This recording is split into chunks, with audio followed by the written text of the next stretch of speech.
So the signing went well yesterday? Yes, very well. That's awesome. And where was it at? It's called Printers Row Book Festival in Chicago on Dearborn Street. Okay, yep. I'm told it's the biggest book festival in the Midwest. Good turnout, I'd assume. Yeah. Good turnout. Excellent turnout. First time I've ever been to a book festival, so it was kind of a new experience for me. Fantastic. Well, it looks like everything's all set up and good to go. Okay. Ladies and gentlemen, Christy Sauro, welcome to the studio. Author of the book, The Legacy of the Twins Platoon. Vietnam, 1967 to 1969, is that correct? Yes, that's that was when I was over there.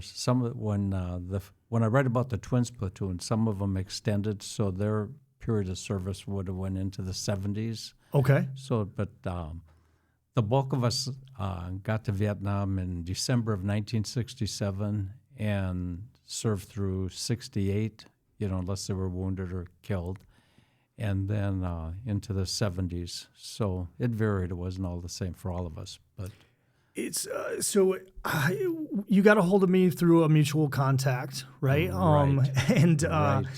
I'm so thankful, sincerely, for you to take the time to come into the studio and talk about this book. It was a pleasure.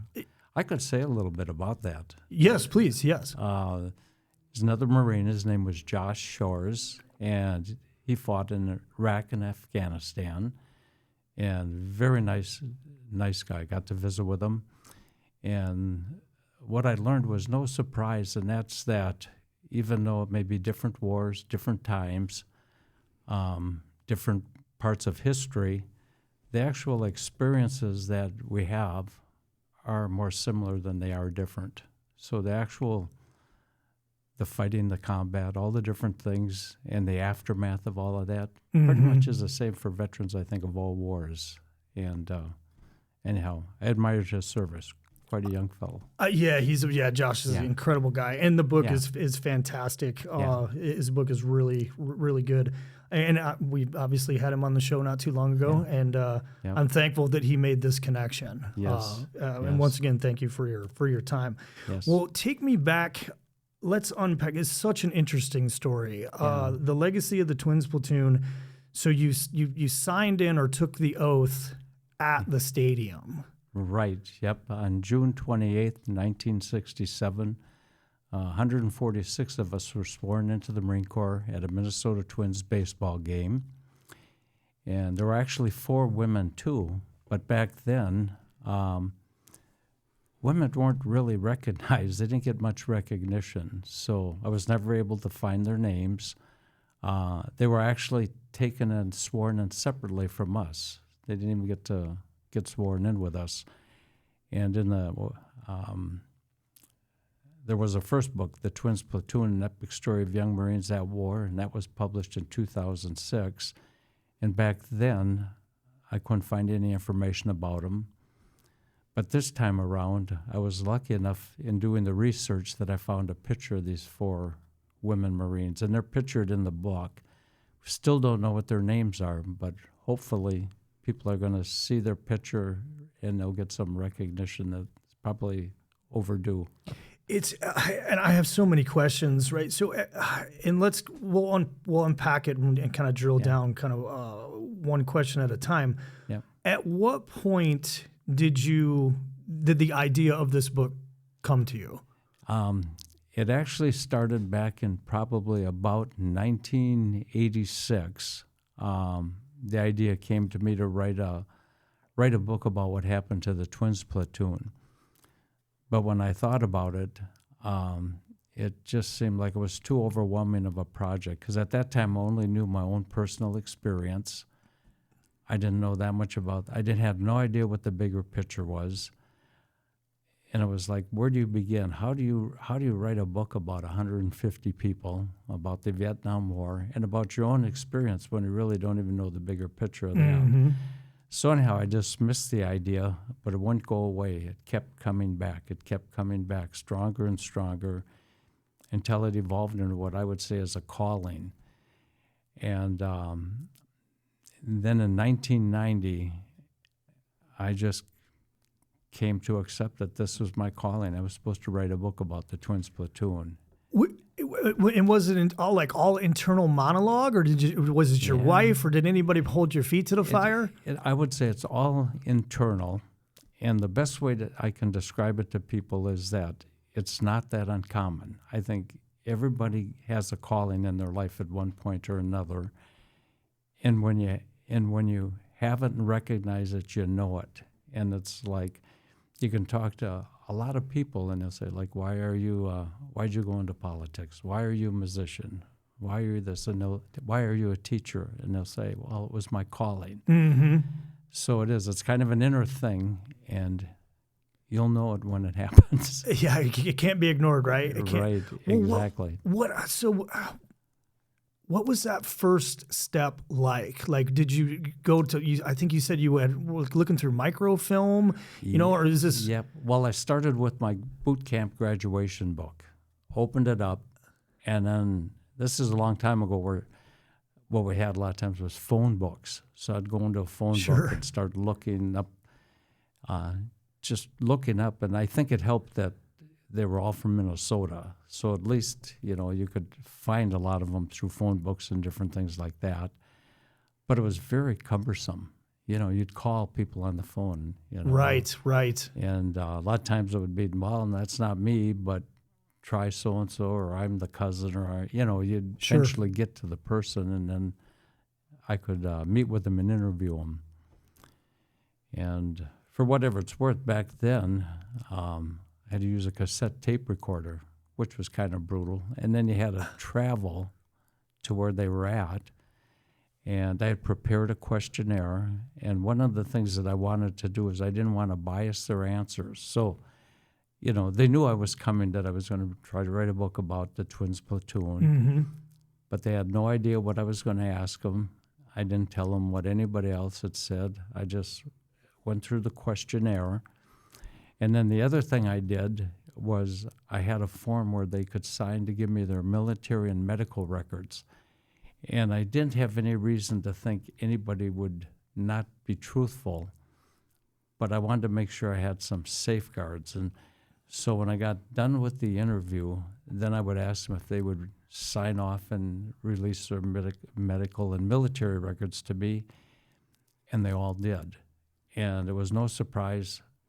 Every one of them, what they told me, proved to be 100% accurate. But I thought that was really important because their stories are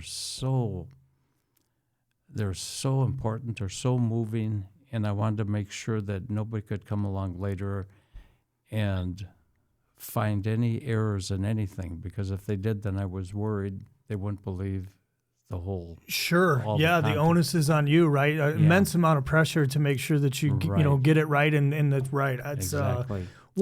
How that's such an immense undertaking. Like, ballpark, how long did it take? It took, for the first book, 15 years, and I calculated about 17,000 hours of time to do the first one.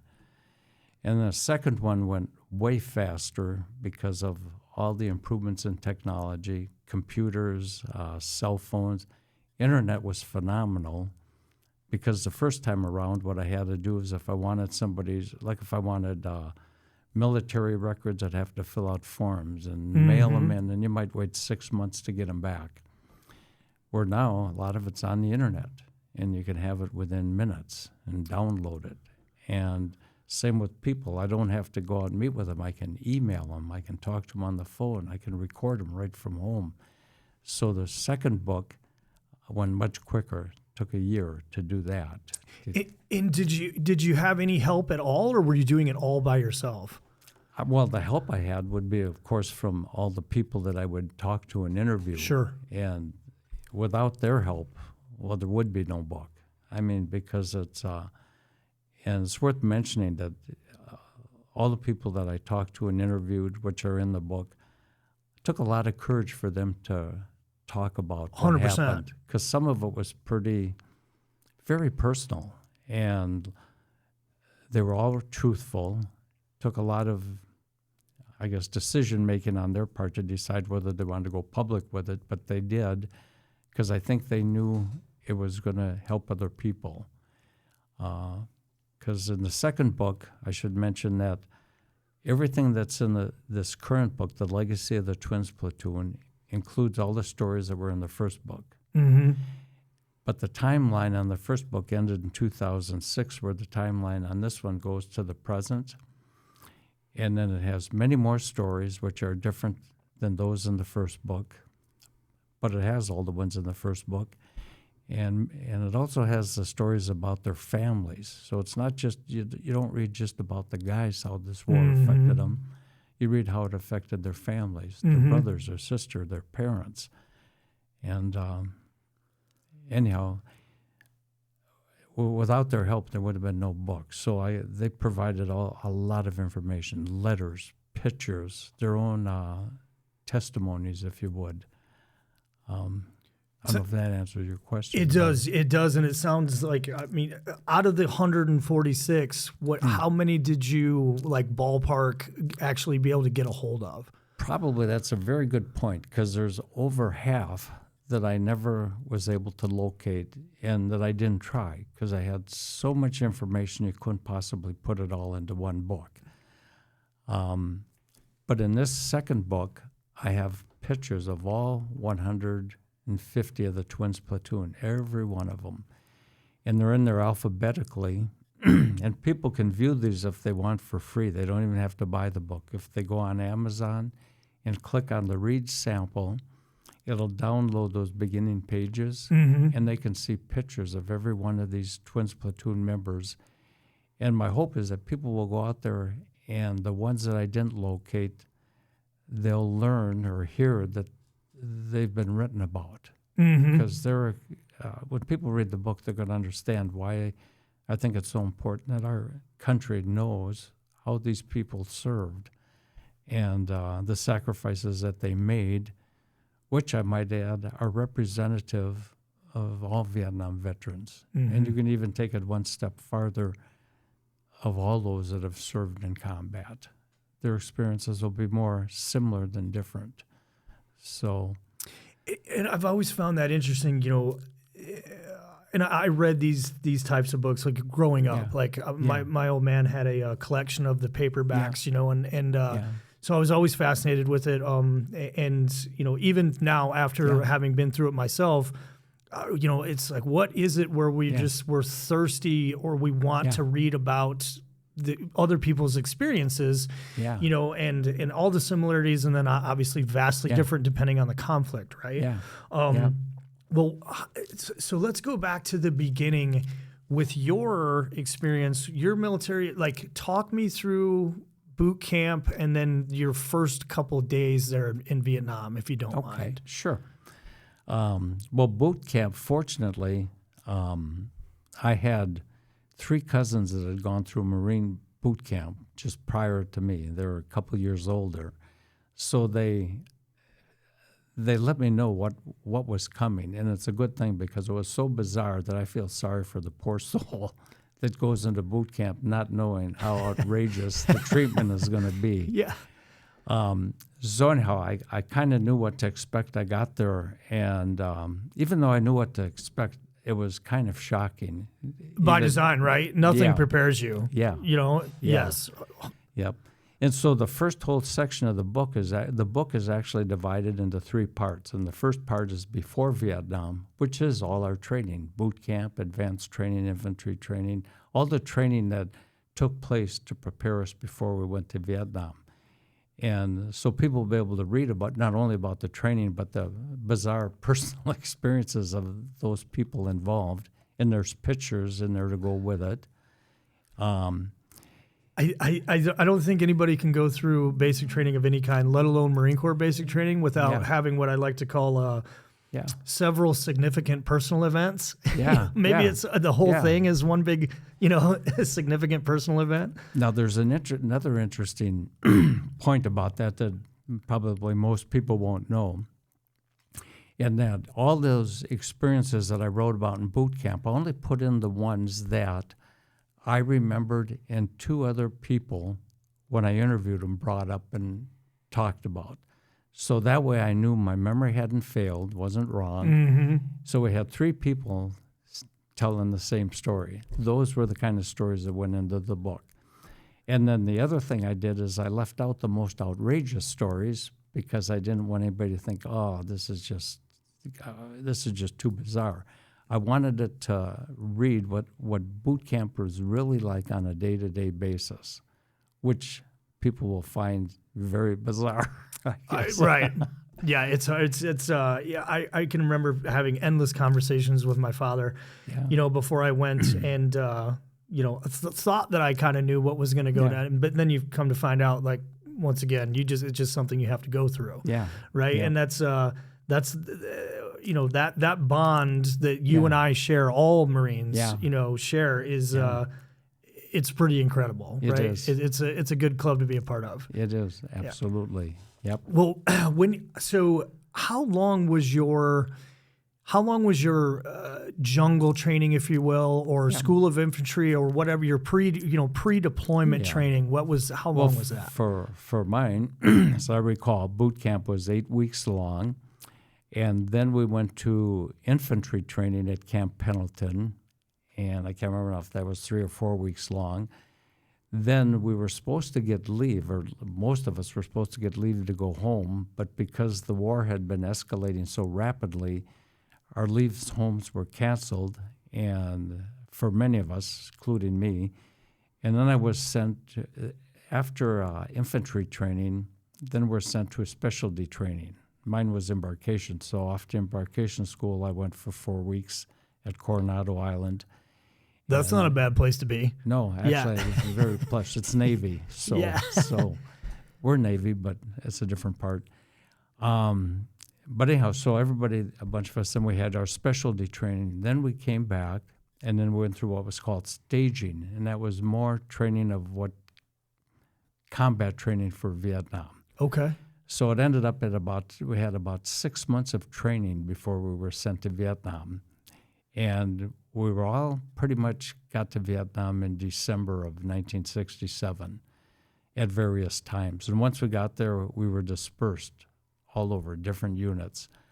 And so when people read the book, that's probably another nice thing for people reading it. They're going to read about what happened to infantrymen, logistics people, people that went into tanks, that went into Amtraks, all the different military occupation specialties. You'll read stories about what they experienced in Vietnam. Mm-hmm. So, and so, take me to that first day. Where did you land? Did you plane it? Did you boat it? Yeah. Well, we left United States by plane, commercial plane, landed in Hawaii, got to get out, stretch our legs while they refueled, and then it was this ungodly flight over the Pacific Ocean to Okinawa, which seemed to take forever. It's a doozy. I've done it. Yep. Mm-hmm. And landed at Okinawa, and then we were there for maybe a week or so. We got more shots, and then we got flown into Da Nang, landed at Da Nang, and then I think for all of us, then it got kind of eerie because once they dropped you off, you could start to hear the sounds of war. You could start to hear firing, artillery going off, and once in a while you hear a rifle, and then I remember at night you could hear a lot more stuff going on, firing, and you just could hear there was a war going on around you, and then that got to be really eerie. It was kind of like almost like a reality check, like, hey, you're in a war zone. And then you could be getting killed here. Yeah, the levity, right? When that feeling kind of never leaves you. It's seared into your that first realization of this is legit. This is for real. Yeah. And then the other part that pretty much affected all of us was, unlike the other branches of service, most branches, I think the Army, their tour of duty was 12 months. And of course the Marines got to do one better, so we were 13. Sure. And because we landed in like early December, and I remember thinking that later I found out all of us were pretty much thinking that it was like, golly, I'm going to be spending Christmas in Vietnam. And I'm going to be spending 2 Christmases in Vietnam. And it's like, excuse me, my goodness, am I going to live long enough to get back home? So anyhow, that was kind of just a strange feeling to think, it's going to be 3 more Christmases before you can have Christmas again back with your family. So it seemed like a long time. Did you start counting right away? Yes, Did pretty you? much. Yeah. Well, we were counting before we got out of boot camp. We started counting the days, how many days we had left. Well, people will read about it in there. There was a lot of us, before we got out of boot camp, we were kind of wishing we hadn't even enlisted in the Marines. Right? So you guys volunteered. This wasn't a draft. Right, yeah. Everybody was a volunteer. 100%, yep. That's incredible. That's incredible. And then, so at what point when you were, so we started counting right away, because that was kind of the thing to do, right? Yeah. That's what everybody did. You know, I'm talking like I was there. Of course I wasn't, but, all the movies and all the, the Vietnam veterans that you talked to, like they were counting. Did any of the members of the Twins Platoon do multiple tours? Did they stay? Extended, yeah. Mobile Hill extended, Gates extended. There was a number of them that extended. Summers extended. So the answer is yes. And when they extended, by the way, I should mention, back then I think it was 6 months is how the extension went. And some extended twice, which was another 6 months, but I think that was the most they did, or less. That's the most I remember anybody extending was 2 times. Okay. Well, take me through, if you will, and for the audience sake, like what is your average day for you? I should back up. You made me think of something on that extension. People might wonder, why in the world would anybody want to extend their tour of duty? And I read about it in the book because it came out in the interviews. The ones that extended, they did it because they knew how dangerous it was for an inexperienced person to come into Vietnam. Their chances of getting killed were much greater. That was their belief. And so a lot of them had so much combat experience toward the end, they extended, hoping they could use that knowledge to help other Marines from being killed. I understand. Completely, yes. Yeah. So that was why. So they extended, for whatever. And I think that's, to us, that's not uncommon, right? It's such a bizarre concept, like, why would I want to stay here? But you're so vested in the guy to the left and right of you. It almost, that feeling of leaving, it's almost like you're being selfish. Yeah. Like I owe it to these guys, and gals for that matter. So I completely understand that sentiment, which is why I asked, do you know if any of them made the Marine Corps into a career or didn't? Yeah. A number of them did. And to back up on that extension and the experience part, now this is years later when I started doing some book signings, and I went to one. This was the 2-4 reunion back in 2006, and I remember I had the privilege over here, 2 young guys come up and thank an older Marine that his experience saved their life, and they thanked him for that. And so that really played out in real life, that those ones with the experience actually did end up saving the ones that were less experienced. So it wasn't just an imaginary thing. It played out in real life. Their experience a lot of times did save others. Without a doubt. Yeah, without a doubt. It's, I don't think you can talk to any veteran that's been into a combat environment that hasn't, latched on or hopefully had that good mentorship from the guys that have been there for a while, guys and gals. Yeah. Who was that for you? Say that again. Who was? There had to be individuals when you first got there that you immediately kind of looked to for guidance. Yeah. Well, I ended up being assigned to a helicopter squadron, and my MOS was embarkation, logistics. So I was kind of fortunate in that my job was always kind of safe and secure. I could be like at a combat base, or I might spend a lot of time behind a desk pushing papers, although I might also have to get out and work with people and stuff. So where am I going with this? What was your question again? So we were talking about mentors looking the up. mentorship, right? Yep. So the ones I looked up to, being with the helicopter squadron, all of the pilots were officers, and it's kind of a little bit different than infantry. I got to see how brave those pilots were, those officers, because they would get in these helicopters, and most of the time their missions were medevacs, or resupply. But almost on a daily basis, they a lot of times had to fly into what they called hot zones or come under fire, and not all of them survived. So anyhow, they were my mentors. I looked up to officers quite a bit. And then for embarkation, which was my MOS, each unit had, well, at least squadrons had one embarkation assistant, one embarkation officer. So I would be the assistant, an enlisted man, and then the officer would be the embarkation officer. So that's what I work with most, was a lot of times officers. So I looked up to them for mentorship. And so it was a little bit different than, let's say, an infantryman, which had a totally different structure. And where were you mostly based out of? I think we were talking earlier, you said you spent some time at Fubai? Yep. My first station combat base was Fubai. Stayed there most of the time.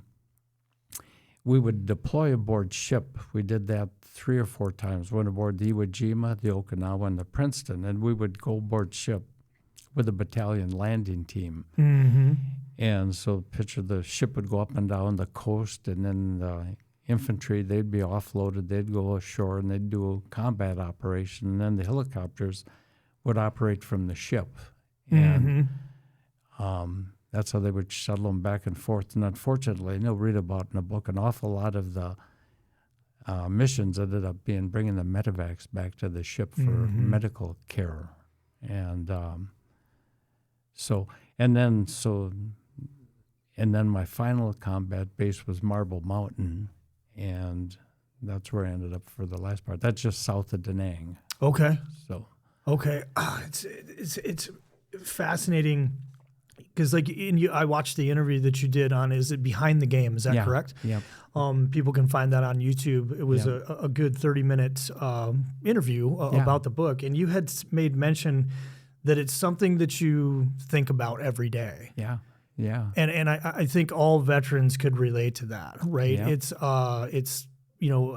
like a screensaver just kind of running in the background, right? The sights, the smells.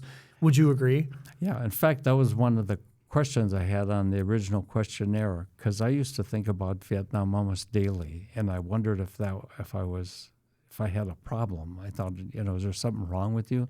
So I had that on the questionnaire, and I would ask the guys, I'd say, how often do you think about Vietnam, period? And the answers varied, but they went from anywhere from daily, weekly, I think monthly was the longest it went. And when I was interviewing, this is 1990, and so you got to remember they got out of service in the 60s and 70s. And so that was very typical. And nothing's changed, and I guess I could say that's pretty normal for, I'm going to guess, all combat veterans. It just stays with them their entire life. And in the second book, the first book, the timeline ended in 2006, and this one goes to the present. So it actually follows what happened to these guys and their families. It follows them almost from the cradle to the grave, and people are going to read about in real experiences how that war, and I guess it'd be the same for other wars, affects those that served for their entire life. And there's some pretty dramatic stories in there. It's not just mental, it's physical. They're going to read about how the war physically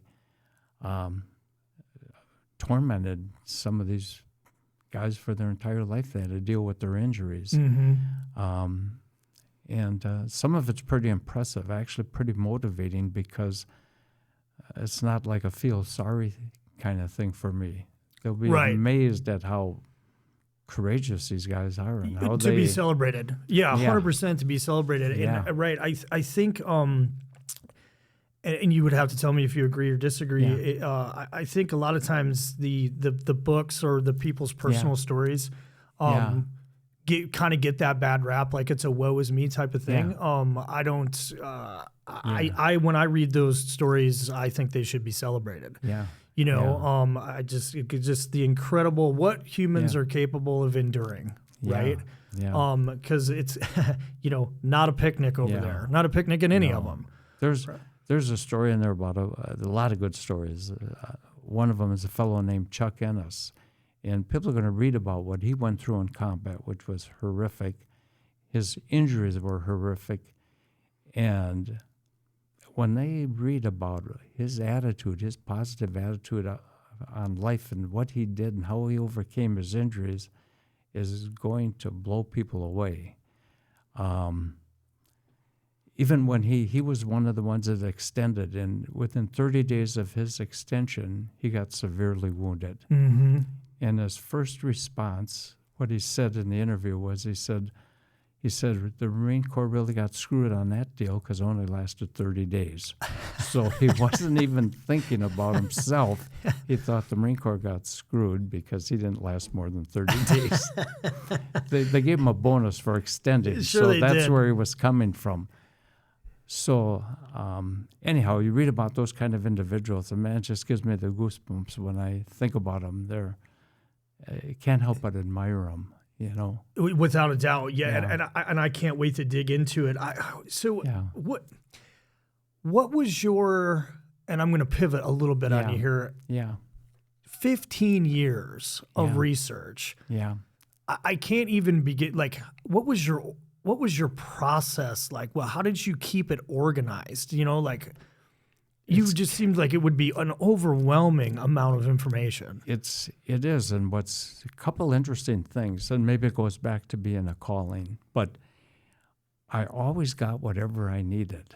No matter what it was, I eventually got it. And even when there was a few times when I got discouraged, I'll give one example, would be about 5 years into it, it was like, God, this is going to take me forever. And I was getting kind of depressed a little bit. And my career was an insurance agent, and I had a secretary named Mary Kisslinger. And I didn't go to church very much, but she kept telling me, go to our church on Sunday. They're having a motorcycle burnout and whatever. Oh, that's rad. Yeah. So anyhow, I thought, I'll go. So I go, and the pastor's sermon was, things don't happen on your timetable, they happen on God's timetable. Mm-hmm. And that, I went back thinking, I guess there's a message there. This is supposed to be, just keep working on it, and it's going to happen when it's supposed to happen. Mm-hmm. And I can give many examples of things like that. It just always ended up, and it was the same with the second book.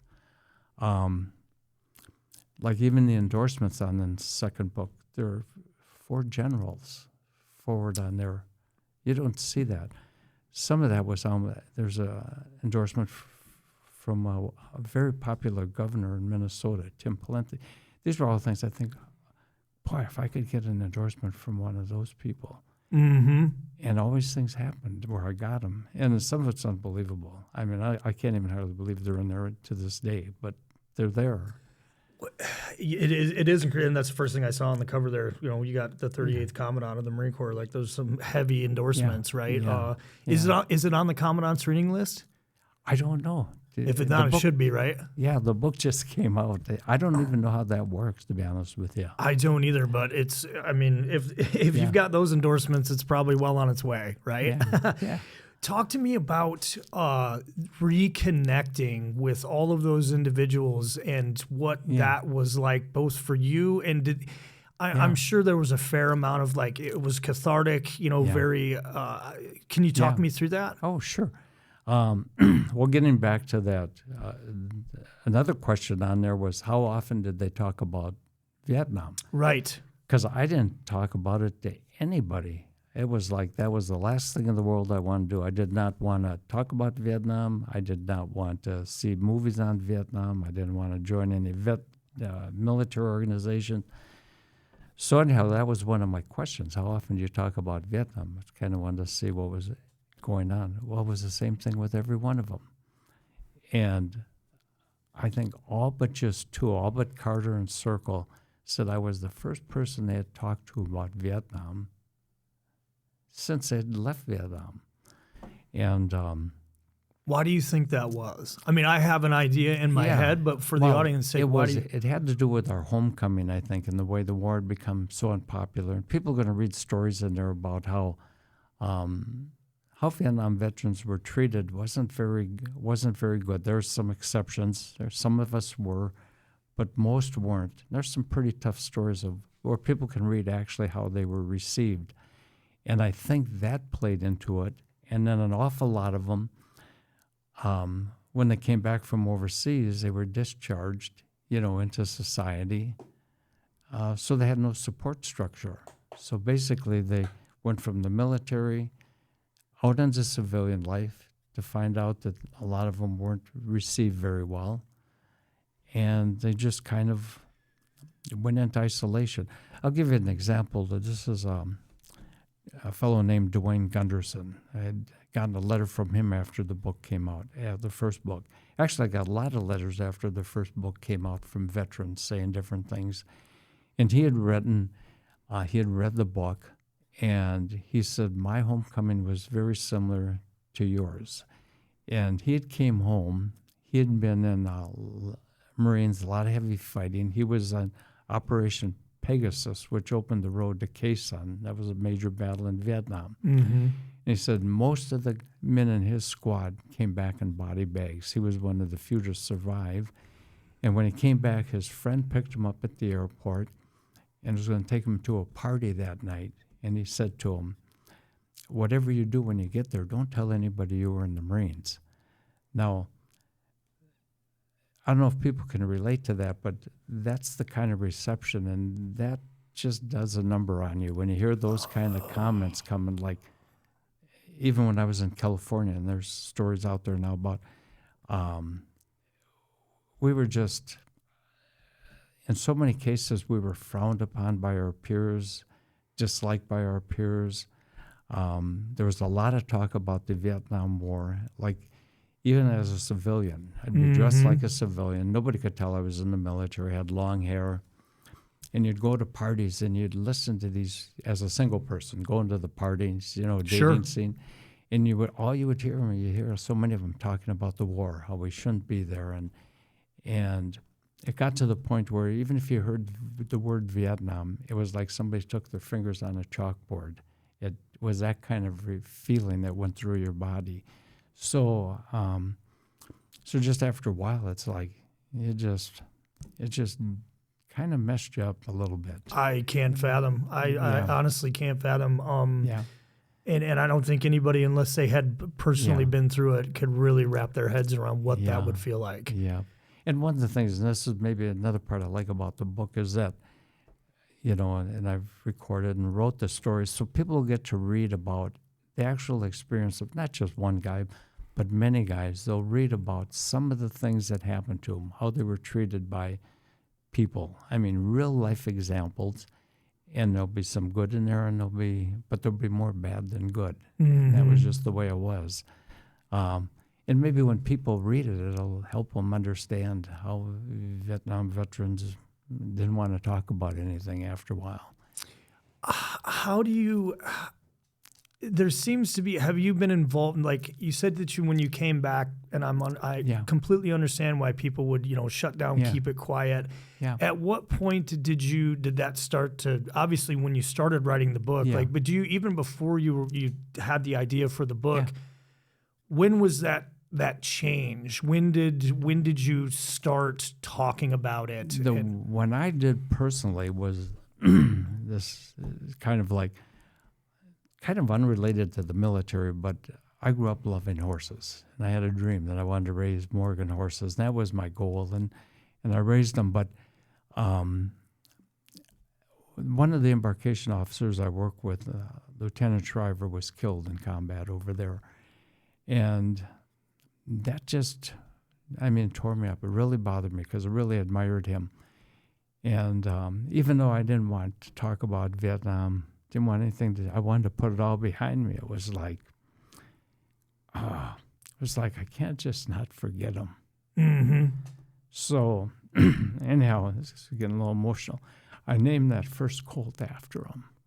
I wanted to recognize him. So, That's awesome. Yeah, it had those stories in there, but that's how I started talking about it. But it was because I didn't want him not to get recognized.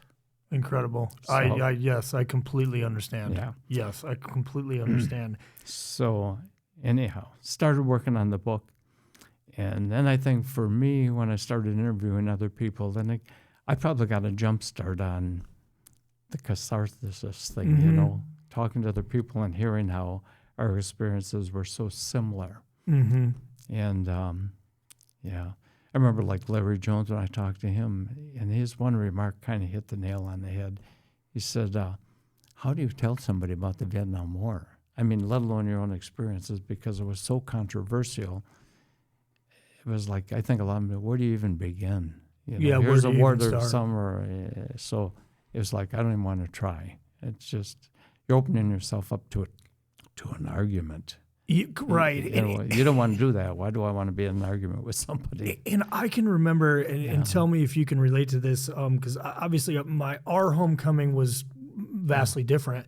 Yeah. But when people would ask me, because people are generally, curious, I almost had this sense of it's mine. Like, that's my experience, and you don't, it sounds like a shitty thing to say, but it's like, you don't rate to hear it. Yeah. You know what I mean? And so, and I think that's changed, as time goes on and you get more comfortable with it. Yeah. And you talk, it's almost like I would only talk about it with people that had experienced it, alongside me. Yeah. Right. Or other veterans. Right. Would you agree? Well, I think you're making me think of a whole bunch of things here. When you talked about the experience, I kind of mentioned before how the experiences are so similar, more similar than different.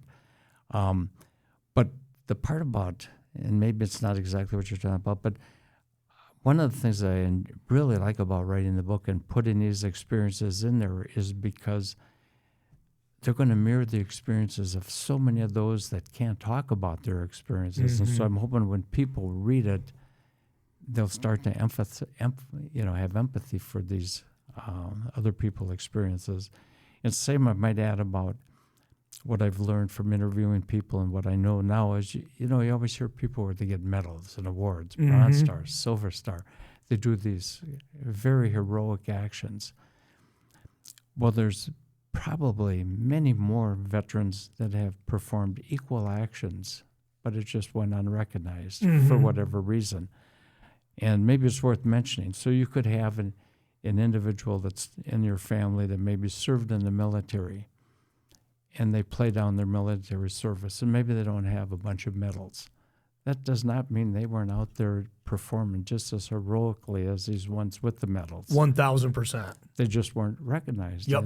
And so for whatever that's worth. I can agree totally. In my experience in Iraq and Afghanistan, as far as I'm concerned, I saw award-worthy actions daily. Yeah. Right. That's just without a doubt. It just depends on who sees it and who's right. Right. But just daily things where you can't even believe. And being in it, usually I was a sniper for 1st Battalion 5th Marines in the invasion of Iraq, and so always kind of, not to be cliche, but having a kind of a bird's eye view, you would see things that most people, it would kind of go unnoticed, right? Yeah. Maybe we had the best seats in the house, if you will, Yeah. But incredible actions on a daily basis. Yeah. Daily basis. You made me think of something else, which is humorous, maybe not so humorous, but another fellow I read about in there, Clayton Carr, was in the Battle of Way City. He has 1 Purple Heart, but he really earned 2. His first Purple Heart that he got was for a minor injury, and he didn't report it because he said he's in the middle of, he's not going to run around and look for somebody to report a Purple Heart to. Right. He just had to keep on fighting. So, anyhow, remind me the same thing. In other words, unreported, 2 wounded twice, but he only gets 1 Purple Heart. And that reminds me, you had made mention in the video I watched behind the game of how many of the guys that you found through your research that would get wounded and immediately try and return back, which I think is kind of, like, what do you, with those people, I know what I think about it. Like, what was your experience when you taught? What was their reasoning? Well, actually, they didn't have a choice. They were they were patched up and sent back. A lot of them. That surprised me when I went out and interviewed them, was how many of them had been wounded more than once. Mm-hmm. But what they did is, they got treated medically, patched up, sent back, went back. Like, you have to still finish your 13-month tour of duty. That's right. And the only ones that didn't were the ones that were so severely wounded that couldn't possibly. Sure. But if you could stand up, walk, I suppose, and carry your gun, you went back. What do you remember? And this is this might be a strange question, but like that last month or that last week. Yeah. Do you remember can you take me through that? Sure. Last? Well, for me, it was kind of lucky because I was aboard ship that towards the very tail end, we went aboard ship. And we had, I don't think I had a couple weeks left to do. And by then, just about everybody I know in Vietnam had a short timer's calendar where you're marking off how many days you have left. Sure. Because unlike the ones that had that what do you want to call it, the bravery and desire to extend, which I did not. Fair. I was counting the days to go home. And the last couple were on board ship, which was pretty safe. But then I had to fly back into country and go to Da Nang to get out. And the thing that I remember about that was in Vietnam, no matter where you were never 100% safe. I mean, Da Nang, you name it, you could get incoming rockets and mortars at any time. Everybody knew it. It was no secret that you could be killed right up to your last minute in Vietnam. Mm-hmm. And so I remember at Vietnam, and I'm only mentioning this because it was common to everybody.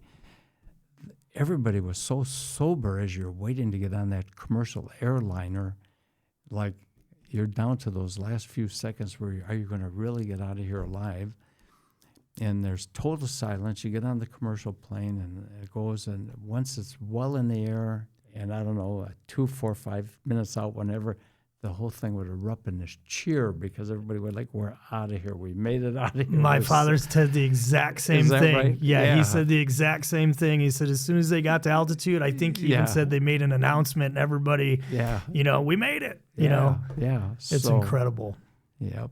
So anyhow, that was a memory I'd forgotten about till you brought it up. Yeah, well, these things have a tendency to do that, right? And that's why we're here. So if you had to pick the, kind of the most impactful individual in the book, and I'm sure it's very, very difficult to narrow it down, give me the one that stuck with you the most. There's a whole bunch for different reasons. The story about Skip Schmidt is just heart-wrenching, but very uplifting at the same time. There's he suffered from post-traumatic stress that wasn't recognized at the time.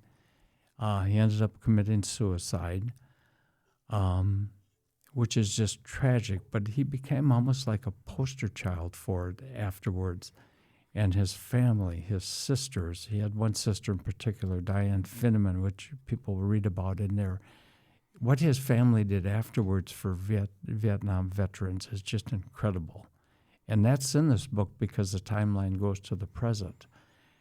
And I'll let people read about it, but they're going to be blown away. But that's an important one. Chuck Ennis, another one. Clayton Carr. There's just so many of them. Mark Mulvihill. Every one of them in there, I could keep on going. Timothy Sather, Bob Gates. When people read about them and they read their stories, they're all like just heroes in their own right, in their own different way. And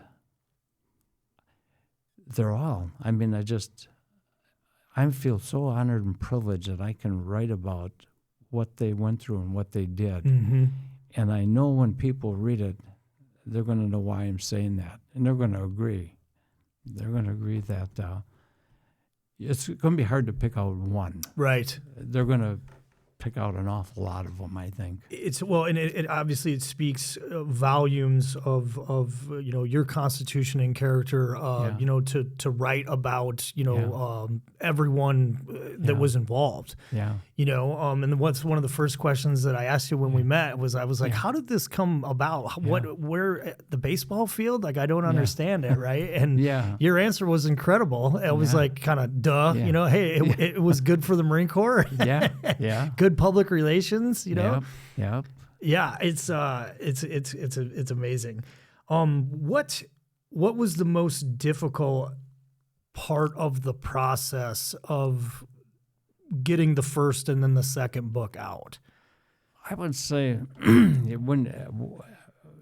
what do you mean exactly? A little bit. Tell me a little bit more about what. You talked about how the first one, 15 years and unimaginable amount of data. I'm like envisioning just stacks of notebooks and tape recorders and right. Yeah. What did you find was the most difficult? Like, I would think it would be so easy to kind of get misguided or kind of get off track. Like, how did you keep your process? Well, one of the difficult things or time-consuming things was, remember how I said we all had you just had this narrow view of your own experience? Mm-hmm. So when I wrote the book, I wanted it to be able to present the bigger picture. So let's say if I could look at my military records and I could say, okay, it would list in there, you were in operation whatever. Mm-hmm. It'll list all your different combat operations. So I'd have to when I interviewed somebody, they would tell me what happened. They might not know the exact date, but they'd be able to tell me enough. And with their military records, like let's say if they got wounded, I could look up the date. Mm-hmm. Then with the date, I knew their unit, I knew the date they were unit. Then I'd have to start researching the military, the Marine Corps records. Where were they? What operation? What was the bigger picture? Mm-hmm. And that's in the book. So when people read the book, everything's gonna make sense. But it didn't make sense to the people serving at the time. But when people read about it, they'll read about what was going on. Quezon, and I was being surrounded by all these, and what the military, the higher-ups were thinking and why they were doing what they were doing. So they get to see the bigger picture, but then they also get to see it at the personal level through the eyes of those there that were fighting it, but they also get to read about the bigger picture. Why were they there? What were they doing? What was the bigger picture. And that brings up a very interesting question, and I hope it's not too personal. What was your, going all the way back, you enlisted, you volunteered. Yeah. What was your thought on why we were going to Vietnam, or more importantly, why you were going to Vietnam? Yeah. Well, we grew up in an era, World War II had ended. We looked up to World War II veterans. We idolized them. Mm-hmm. They used to have three TV networks were all we had to watch. They went off the air at about midnight, and then they played the national anthem, black and white footage. They showed the newsreels of the Marines were raising the flag. So we're raised in a very patriotic environment. Mm-hmm. In grade school, the threat of communism was so real that we used to have these air raid drills where it was like we had to be prepared for a nuclear attack from Russia. So they'd do the drill, and you'd have to climb under your desk and hide down all this. So by the time we came to graduate, communism was a real threat to the world. That's the perception we all had. And our perception at the time was, you had North Vietnam, South Vietnam, Communist North Vietnam, Democratic South Vietnam. Communist North Vietnam was trying to invade South Vietnam. You can argue whether that's true and get into all of that, but that was the mindset at the time. Mm-hmm. And so when we enlisted, we were going out there to help a democratic country defend themselves against communist aggression. And so it was a very noble cause. In fact, we got cheered off the ball field. Mm-hmm. But then things went afoul before we got back. The whole mindset had changed, and now it became debatable whether that's really what was going on or not. And in the book, I don't get into politics. It's not a political book. So people aren't going to read, they're just going to read what happened to everybody, what their experiences were, what happened, how this affected them and their families. Mm-hmm. Do you remember like that was your mindset going in? Yeah. Did that mindset ever change once or I think what happened is after like it came back, you'd start to hear, like I mentioned, going to parties, you would hear so many things that after a while it almost became like overwhelming, and you began to question, well, was that, should we have been over there? Mm-hmm. So you had these doubts, and you started to, at least I did, and I know a lot of others did too, you started to question your own morality, like, golly, if we shouldn't have been there, then what are we? What have we done? Right. So there was a lot of feelings. I think a lot of us had feelings of guilt and uncertainty because now it was no longer black and white. Mm-hmm. It was this gray. Were we in the right? Were we in the wrong? Should we have been there? Should we not have been there? And you heard the arguments going every which way, and it was like, well, now what do you do? I mean, you can pick one, but is that the right one? Right. And so it was a tough thing to deal with. I can completely relate, and I think the veterans of the global war on terror, especially with the way we left Afghanistan, and there was, like I said, there was a time in my life where there was no question, there was no question whatsoever we were doing the right thing, so on and so forth. And then when you get done, whether it's a year, 6 months, 25 years, doesn't matter, and you have time to reflect, it's, and especially, I mean, the way we left Vietnam was very, very similar to how we left Afghanistan, right? And it immediately is like, what was all of that for? And it's a struggle. It's a mental struggle, right? Yeah. I do have a bright spot in all of this, which I didn't know until recently, and that was a couple of years ago. I was at a wedding, and I got seated with a Vietnamese family. Mm-hmm. And so I was talking to them, and they had, cut to the chase. When they heard that I had been in the Marines and it was over, they went wild. They were so thankful, and I heard all this thank you they were so grateful that we had been over there and that they were now in this country. Mm-hmm. And it just kind of blew me away. And then, in fact, the husband's wife said to me, because we were visiting, she said, I'll bet you know what Didi Mao and Noi Con Bic means.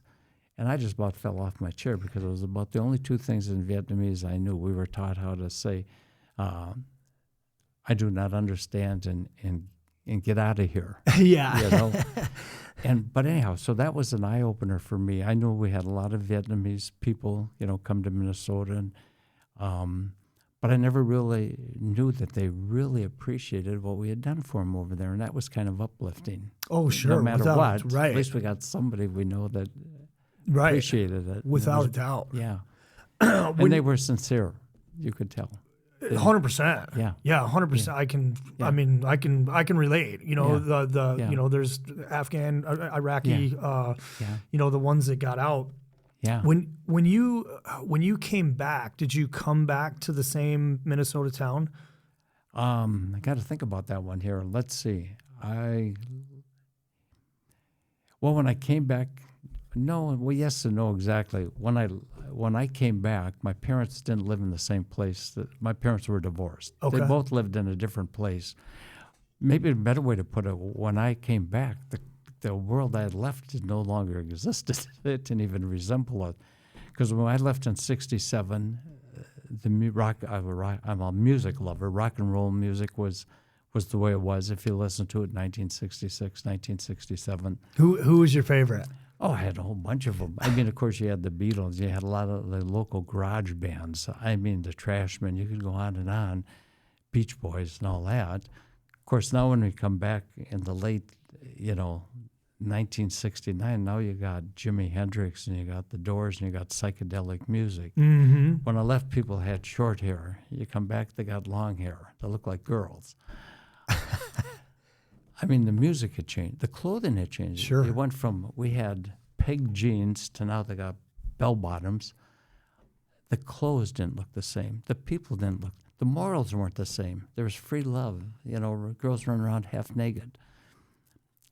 They didn't run around half naked when we left. You probably wish they would, but they didn't.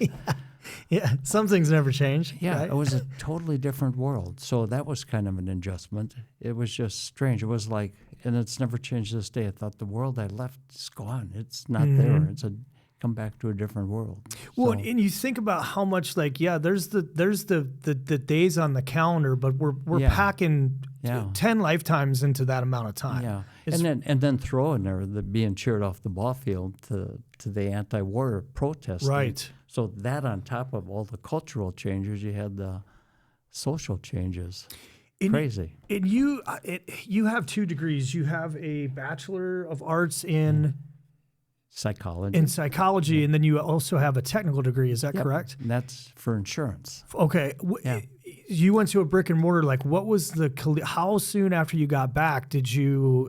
Because I'm assuming that the anti-war stuff would have been rampant on the campuses. Yeah. Well, when I came back, and it has to do with that officer that I admired, Lieutenant Shriver, motivated me to go to college. So when I came back, they had what was called tuition assistance. And the Marine Corps paid 75% of the tuition. I had to pay 25% in my books. And but they had it set up with Chapman College. Professors came to the base at night and taught. It was unbelievable because the classes were small. Could be 6 to 12 kids, 6 to 12 of us in a classroom. Mm-hmm. And these professors, you don't get that anymore. But we had one-on-one. So I got 2 years of college done there. Then when I got discharged, I stayed there for 6 months, and then that's when I went to a Santa Ana college, and that was a college now where you had more civilians. And that's when I started to hear a lot more again about the anti-war stuff was pretty rampant there. And then I finished the last 2 years when I got discharged, came back and did it at the University of Minnesota. And, of course, that was rampant anti-war stuff. And I can't remember if I ever talked about this, but I remember one day I was on campus, and this girl comes up and she said, there's a protest going on. You want to sign the petition against the Vietnam War? We're protesting against the war. And she was all excited. And I remember it was like she was talking like we were going to go to a party that night or something. She was all excited, cheery. And I said, have you ever heard of Wave City? She said, no. I said, have you ever heard of Quezon? She said, no. And I just thinking, God, these people don't know anything. I mean, they're protesting the war, but they don't even know what went on over there. Obviously, I didn't sign the petition, and I got the heck out of there. And later, they had a big protest that day and closed down the freeway, and I think the police came with tear gas. It made the news, but I was gone. I wasn't there. Wanted no part of it. Did you? I can 1,000% relate to that. Did you find, and you had to? This might be kind of a rhetorical question, but were there any members of the Twins Platoon that took like the opposite side of that? That their experience in Vietnam basically, I don't want to have like an Oliver Stone twist on this, but you know what I mean. I'm trying to think. Not that I can recall. I can't think of any of that were out protesting the war or anything like that. All I remember is the ones I talked to, they just the opposite. They weren't talking to anybody. They weren't protesting. They weren't doing anything. They were just, in fact, some of them even talked about, and I don't have this in the book necessarily, but some of them, a few of them had gone to into a VFW or American Legion, I don't know which one, and they actually got criticized because the veterans there were the older ones and said, geez, you Vietnam vet, you lost the war for us. They somehow had in their mindset, I don't know if it was because of the way the news coverage went. Brutal. They actually thought these guys had lost on the battlefield, which they hadn't. They had all militarily were victorious in every respect.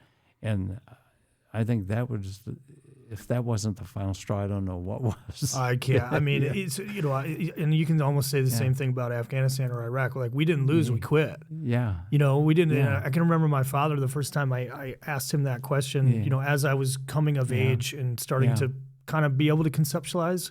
Yeah.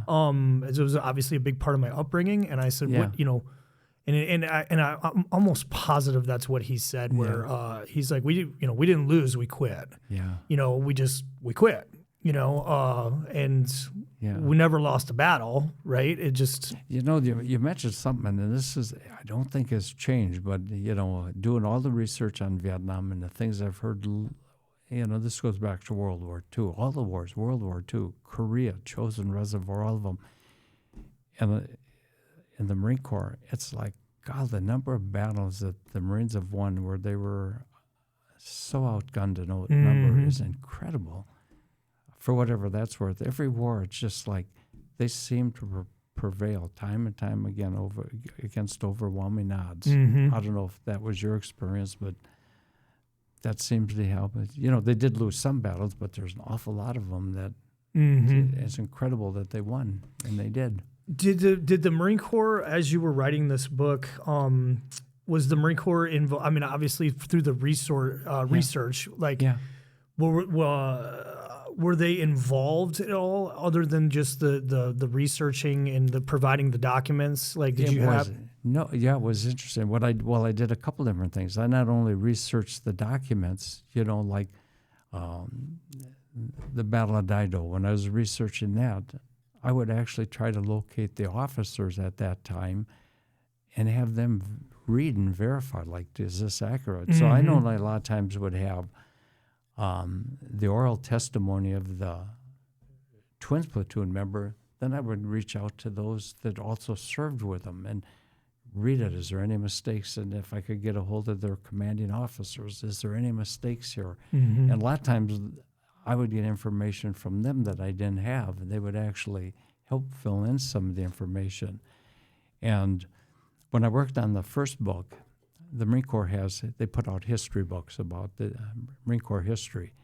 So much happened in 1968, which is the bulk of the Twins Platoon stories. It took years and years. The book on 67 came out. Every year came out, and then there was a skip over 68 and 69. And the books, because I got them, the history books for those years, they're about like an inch thick until you get to 68, and it's like about 2 to 3 inches thick. That's how much happened in 68. A lot happened in 68, and that was when they were over there. So it's incredible. And you said that the book had received some awards and is in the museum, the Marine Corps Museum itself. Do you want to talk through that? Well, sure. The first book won the Stars and Flag Book Award program. There was a documentary, Spotlight the Twins Platoon, that was done about stories in the book. That received a regional Emmy. The Norman Hatch Award for Outstanding Marine Corps Documentary was produced by Trevor Fleck at Fox Sports North. The new book, even though it's just newly published, the MCRD Command Museum in San Diego has their committee voted it into their permanent collection. So I got a document for that. I just got an email that the Minnesota Historical Society is going to put the book into their collection. The Chisago County, that's a historical society in Minnesota now, I just got an email they're going to sell the book. It's still so new, but right now the feedback I'm getting is that it's being well received or being looked at in a very positive light. There's also a huge brand new military museum being built right across from Camp Ripley that won't be done until September of next year. And their executive director has reached out for information about the Twins Platoon to put in the new museum that's going to be built. Speaking of museums, I got to go just recently. I was out in Washington to the Marine Corps Museum with another fellow that was in the Battle of Dido. We went there to the museum, and you know what was on the main exhibit and the display when you come in? Was one of the helicopters from the squadron that I served in, the UH-34D. Really? Is on display there, which is pictured in the book. And can we just take a second and talk about how amazing that museum is? It's phenomenal. Incredible. It is. The helicopter, well, it's the real helicopter, so that obviously looks authentic. But then they have I don't know if you call them mannequins or whatever, like the pilot and the infantrymen piling out of the helicopter. Mm-hmm. They look like real people. Mm-hmm. I mean, you look at them and it's hard to believe that they're not real people. That's how authentic it looks. It's amazing. Yeah. The museum is incredible. Yeah. I've been dozens and dozens of times, and it Yep. never gets old. Yep. And it's got a lot of stuff in it. Mhm. Very impressive. Very, yeah. And how long ago were you there? How long ago were you at the museum? This was just a little bit ago. It was maybe, 3 weeks ago? Sure. Okay. Real recent, yeah. My family we were just out in D.C. A couple weeks ago, and that was one of the stops for God, sure. We might have been there at the same time. We almost. might have been. Yeah, we might have been. We might have been. What has been the feedback from the members of the Twins Platoon that have read the first book? I'm sure overwhelmingly positive. Well, the one thing I like, it was important, but maybe again it has to do with I was so careful to be authentic about everything and make sure everything was factual. And when I would write about people, I would send them the manuscript to read. Is there any mistakes in it? I want to make sure I got it right. And I wanted to make sure they were comfortable with it being published. So there was never any feedback from anybody like, oh, this isn't right or you got it wrong. In fact, it's too new on the first book. There's some reviews there already, but it's kind of new yet. But the old book had, I think, 157 reviews. And when you read it, it's reviews from, there's no negative reviews. There's nobody saying, hey, it's just the opposite. They're all saying, hey, this is how it was. This book is right on. It's very accurate. And it's coming from all branches of service. Because in the book, being it's nonfiction, there's stories in there about the Navy, the Air Force, the Army, because the reality is we were all working together. A lot of these battles involved all of us. And people will get to read how, like for Quezon, the Marines wouldn't have won the Battle of Quezon if it hadn't been for the Air Force. So people get to read about this. They get to see, that how all these services work together to complete their missions, Yeah, it's definitely a team effort for sure, right? Yeah. Tell me about that, and I'm going to get a little deep here, like putting the period on that last sentence after so much work. What was that? Well, the period part, like if you say with the first book, the period part came when it got published, or so I thought. But then that actually started a whole new cycle of things that, which are different. I mean, it started involving book signings and different things, and what you have to do as an author now, which it becomes a whole different thing. But the big joy in all of that was when I heard that there's going to be some book signings. The members of the Twins Platoon, of course, were invited. They're invited. So for the first book, that was really exciting because now a lot of them, that was the first time they'd ever been thanked for their service. And there's stories in the new book about that because the timeline goes to the present. So they'll read about how when the book came out and there were signings and how they got to go to it and what their reactions were now to having people. But you had to sit back. You had to sit back and you know what I mean? Just like, the weight off. Right. Yeah. Exactly. Until I kept hearing more and more stories that I hadn't for the first book, and some of them were pretty dramatic, and it didn't really hit home until the last about 2 years ago. Was like all these other stories that I'd heard after the first book that came out that I thought, geez, they needed to be told too, because they're different. There were just more experiences than are different than the first book, and there's stuff people need to know. And so that was, again, kind of a calling now to do that second book and get these additional stories in there about how this war affected them and their families for their entire life. So the period, then it kind of is a moving thing. It didn't end up staying dry back there. But now I will say, as an author, I have to get out and try to do things to promote the book. But the big burden is off my shoulders because I know, we're at that age. We're not going to be around very long. I'm going to be gone in a few years. but at least it documented. This stuff is documented, and I think that's very rewarding because, Mm-hmm. and again, when people read it, they're going to say it's not about me. It's about a whole lot of other people, and just knowing that part of our history is not going to be lost is very rewarding. I can imagine. Yeah. I can imagine the. Well, Yeah. I can't. I haven't put. Yeah. I haven't written a book. Yeah. To say nothing about.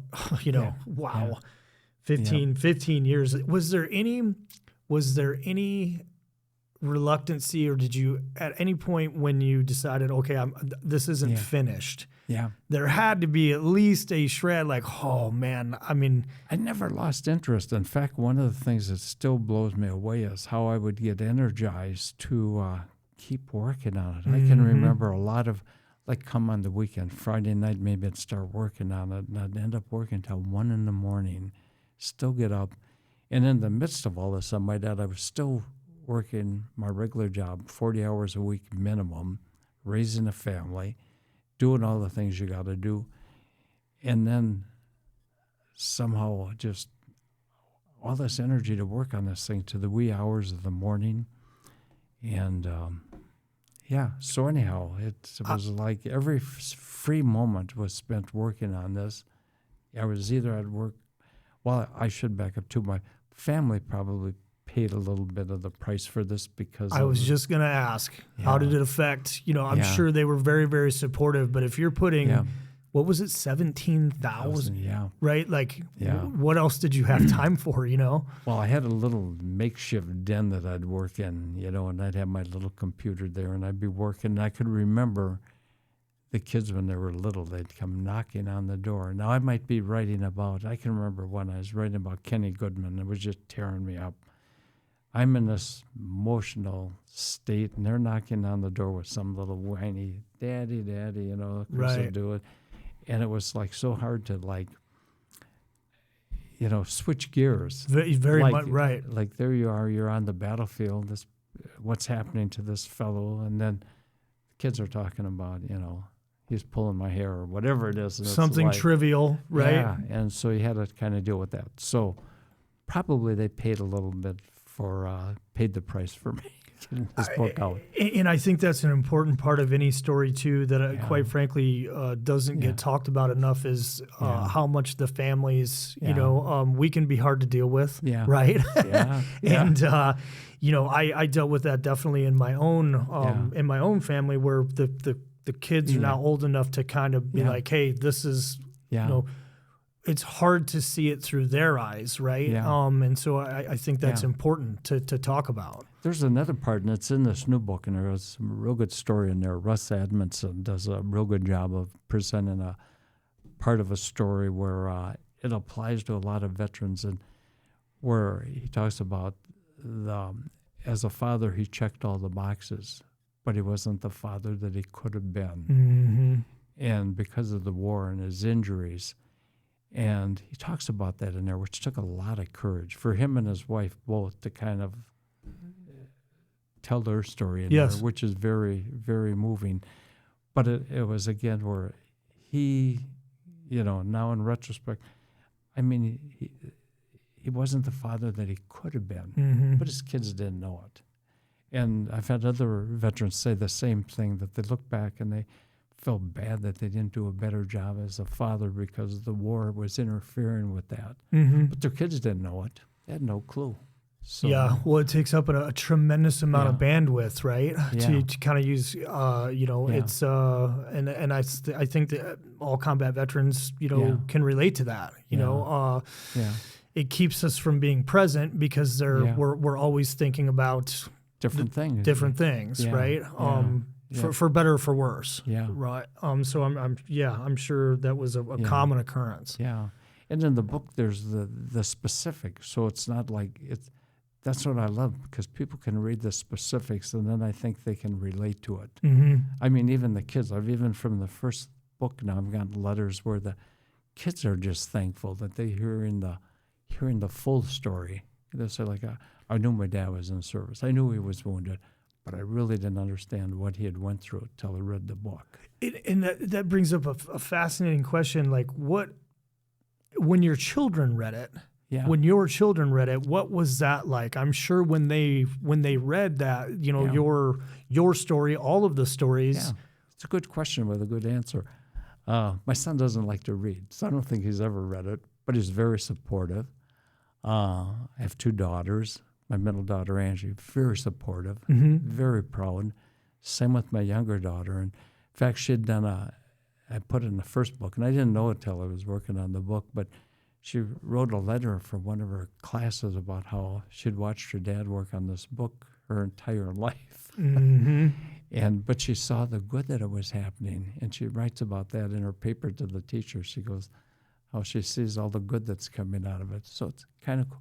So I'm kind of lucky that way. And same with my wife, very supportive, although she paid a heavy price while I was in doing this. But yeah, so they're very, and I think, well, I know all the veterans, their families, when they read their stories, are very proud of them. Because they tell me that, and I get letters that they are. So yeah, it's incredible, Chris. It's tell everyone where they can find this book. Should be able to get it anywhere just about online. Like if they Google The Legacy of the Twins Platoon, it should come up. It could be Walmart, Amazon. There's just a ton of places. It's pretty readily available, like bookstores. Same with libraries. I think like if they go into a library, if the library doesn't have it, I think if they request it, the library will get it. Some of the bookstores, a lot of them will have what they call online. Like you may not see it on the shelf necessarily because books come and go. But if you ask, then they can go on their computer and they'll look, oh, yeah, we can order it. Long story short, it shouldn't be hard to find. And the website you said is www.twinsplatoon.com. Is that correct? That's the first website. It's still out there. I would say just Google The Legacy of the Twins Platoon. Okay. And don't be confused. If you see the old book out there, the original one, The Twins Platoon, An Epic Story of Young Marines at War, that's the first book. You can buy it if you want as a used book, but you don't have to. Everything that's in that book, all those stories are in the new book. So the new book is like the complete story, if you would. Well, I, for one, cannot wait to rip into this thing. Yeah. Chris, I really thank you very much for your time and coming. Yeah. I'm so glad we made this happen. I know it was short notice, right? Yeah. And I'm honored, sincerely. Well, thank you. I'm going to mention 2 other things real quick. Is the book cover, and this is like the first book, they're of the actual Marines I'm writing about. I mean, the picture on the cover isn't just a picture. It's of the Marines I'm writing about in the book, in the battles that they're in. So those pictures are there. And then the second thing, I want to thank you for inviting me. This is a real honor to be here, and I'm glad it worked out to where we got connected and were able to do this. Yeah, shout out to Josh. Thanks, Josh. Yes. And I got to say thank you for your service, because Vietnam veterans, we admire the Marines that followed in our footsteps. We were talking about this before we came into the studio. I don't think it can be put into words accurately. Yeah. What Marines feel about the Marines that have came before them. Yeah. Because it just we wouldn't be here without you, and vice versa. And so on and so forth down the line, right? So I cherish the time that I get with people of your experience, right? Well, we're proud of the Marines that have followed us, because we see what they do, and they haven't let us down. They keep the Marine Corps tradition going. For sure. So, what's next? What's next on? So you're going to go. Well, probably have to keep, as an author, doing whatever I can do to promote the books, get it out there, because obviously the whole purpose of this is I want people to read about what everybody did and what they went through and what they can learn from it. So maybe that's going to take 6 months to a year, and then I can just sit back and be an old man and pass away peacefully. Hopefully, that's the game, the plan anyhow. So, I want to say thank you once again. This has been an honor. I mean that sincerely. And if if you don't have anything else to put out, I think I'd like to take you to dinner. It sounds great to me. All right. I'd Thanks, love to. Chris. Thank you. All right. I appreciate it. Hey, stay mobile, everybody.